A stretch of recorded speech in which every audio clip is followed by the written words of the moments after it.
Ruben Amorim wants out. How about more incomings? Rob, the goalkeeper situation, what's news there? Look, goalkeeper wasn't a priority position for Manchester United in this summer window. It's been made pretty clear to me that they think they've had a good window. They looked at the stats. Manchester United's strategy now, with all of the people they've got in the right places, is that they want to focus on the data. They want to look at the stats that tell them where they need to improve. And all of those stats were telling them they didn't score enough goals last season.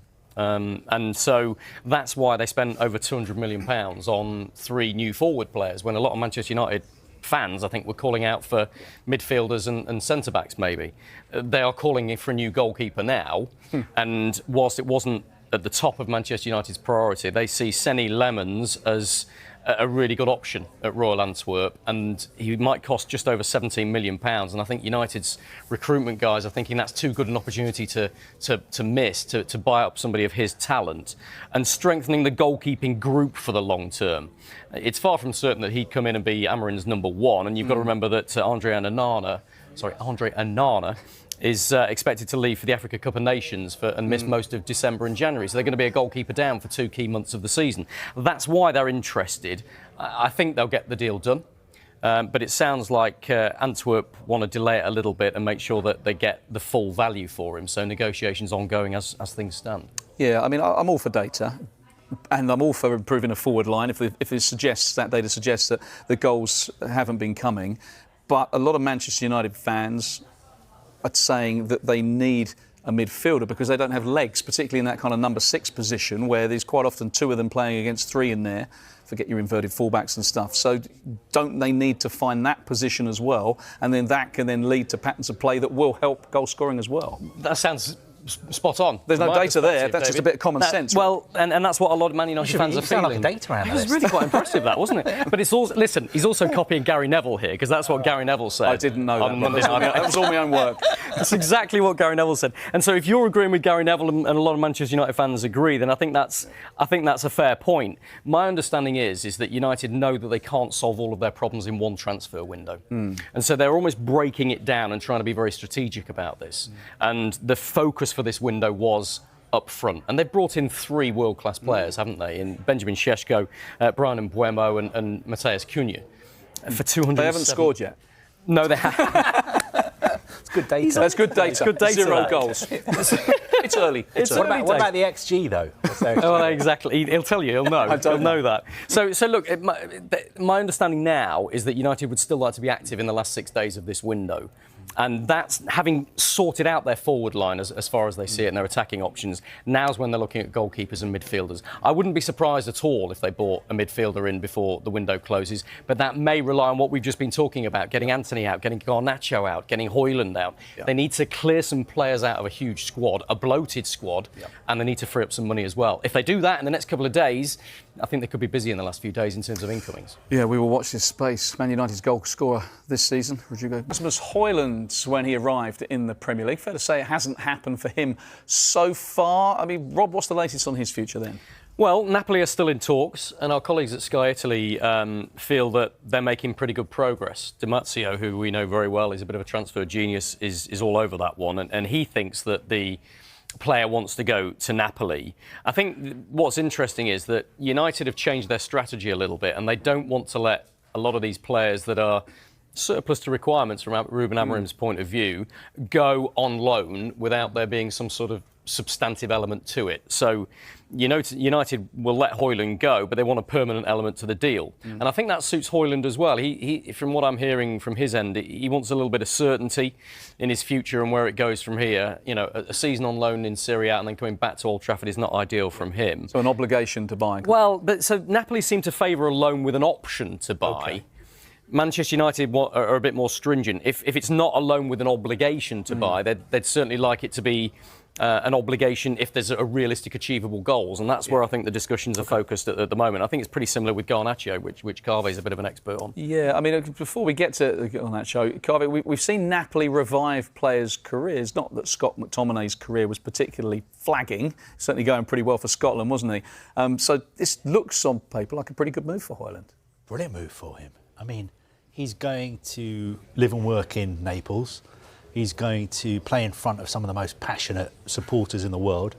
in one of the best grounds in the world. They're the Italian champions. They're in the Champions League. They're managed by Antonio Conte. He would be playing with Kevin De Bruyne, with Scott McTominay, with Billy Gilmore. You know, it's like, it's a dream come true. I wish I was going with him. Unfortunately, there's no offers from Sky Italy for me. You're stuck with us, mate. I'm sorry about that. Sorry. But like, this is incredible. It could be a real sort of zero to hero story for him, because we've seen the way Napoli supporters have taken to Scott McTominay. If he goes in there, and Romelu Lukaku's injured at the moment, so he would start, he would be the main man. If he goes in there and starts scoring goals again, I think there will be murals going up of him all around Naples. Do you think it's an easier league to score goals in if you're Rasmus Højlund than the Premier League? Oof. He's asked you some stinkers today, hasn't he? Well, given that, I mean, traditionally, Italian defences, things like that, we're seeing it's pretty tough to break through. But the Premier League, you know, some players come in, and Hojlund being one of them, expected big things, hasn't quite happened. Is he more suited to Serie A? Well, he's played there before. And done well. So, yeah, he's done well. So he's got the experience of playing there. Napoli will be set up to get the best out of him. He will be the main man. Yes, of course, he's going to have pressure playing in front of those supporters, but it'll be a different kind of pressure. Unfortunately, you know, great things were expected of him at United. It hasn't worked out for him. United spent a lot of money on him. But the flip side is that he's still really, really young. I think if he grabs this opportunity, if Napoli can do a deal with United, then it could be fantastic move for him. And he can show the world what kind of player he really is, because we just haven't seen his best at this United side. But he's not the only player who's come to United and struggled. Yeah, I think that's true. I mean, look, a lot of young players go to Manchester United, and the theatre of dreams can be pretty intimidating for any player. And it hasn't quite worked for Hojlund at a time when Manchester United have been in the doldrums. It's not a normal Manchester United move, is it, for a player like that? And we've seen it so has probably not quite been the same as it would have been when Beckham and confidence levels, and you know, it's difficult for young players to sometimes, you know, be expected to be the talisman for a team when you're still developing yourself. And we've seen it happen so often with Manchester United. I wouldn't be surprised if Hojlund left Manchester United and went and scored a hatful of goals wherever he goes next. And United fans will turn around and go, why couldn't he do that for us? Of course, United won't recoup all the money they paid for Rasmus Højlund. I think the same could be said, Carve, for Antony, who's another man who's struggled at the theatre of dreams. You've got news on him? Yeah, I mean, from a human sort of perspective, he's had a really difficult time at United. He just wants to, you know, put it all behind him. He was on loan in Spain with Real Betis last season. Had a good time there, got to the conference final against Chelsea, which unfortunately, from their point of view, they lost. But, you know, United have spent 86 million pounds on him when they signed him from Ajax. There's no way they're going to be getting anything like that back. But they are in talks with Betis again about him moving back there. I think obviously Betis are being quite clever because they know they're going to get a better deal closer and closer to the deadline. But it looks like he'll be moving back there. OK, so they're people that players that... Mina, let's start with Rasmus Højlund, shall we? Because he's wanted by Napoli, and it looks like it could be getting close. But is it going to take a significant investment to get him there? It is very close, and it is a significant investment, but it's one that Antonio Conte has been so strong about, because obviously he lost Kvaratskhelia and he wasn't adequately replaced. So it caused a little bit of tension at the time with... between Conte and the Napoli ownership. So he's put his foot down, he's lost Romelu Lukaku for at least 3 months, and he's only been left with Lorenzo Luca, so he desperately needs a striker up front, and Hojlund fits the bill. It would be a 5 million loan deal, approximately, and then 40 million to purchase the player outright after that.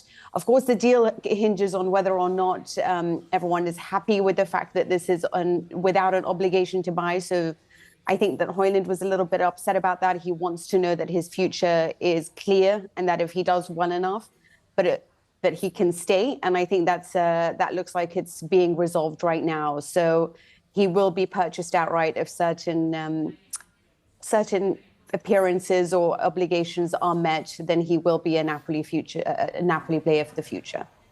OK, interesting stuff. So Hojlund, one of the players that Manchester United would be happy to leave in the summer. Jadon Sancho, of course, is another one. Now, it looked like a move to Roma might happen. Then we heard that Sancho himself wasn't particularly happy with the move. Is this something that could be revived?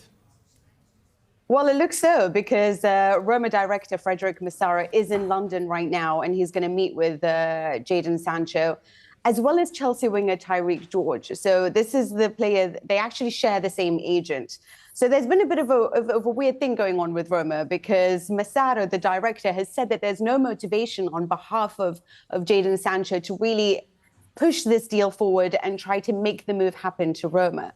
Now, Gasperini, who was the coach of Roma at the time, said, well, he didn't say no to us, so he didn't reject Roma. This deal, there is still a possibility for it. So you don't know who to believe. He didn't actually say no, but he's not really doing much to push the deal forward either. So in order to resolve this all, Frederic Massaro is in London today. He will meet with Jadon Sancho to try to see whether a move can happen. If not, then he will try to make moves for the Chelsea young winger. So let's see what happens there. But Sancho has got to want to really go there, because I think that if he goes and then plays under Gasperini, this could be a great move for him, akin to something of what McTominay's experienced at Napoli under Conte. Napoli are set for a new round of negotiations with Manchester United for former Atalanta striker Rasmus Højlund, according to reports in Italy. And while the Partenopi are open to a loan with an obligation to buy, they are still hoping to link that obligation to a minimum number of appearances, but United are not. According to reports from Gianluca Di Marzio, there will be a new round of talks between Napoli and Man United on Tuesday evening.